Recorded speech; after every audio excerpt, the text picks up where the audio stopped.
Sa kasalukuyang sitwasyon sa West Philippine Sea, ang tensyon ay patuloy na umiinit dahil sa mga pagtatalo sa teritoryo at karapatan sa mga likas yaman ng rehiyon. Ang Pilipinas at China ay parehong matatag sa kanilang mga paninindigan.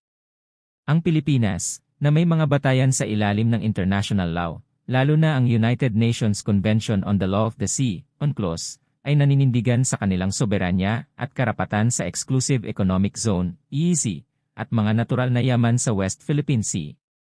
Ito ay batay sa mga pinagkaloob na karapatan ng bansa sa ilalim ng UNCLOS.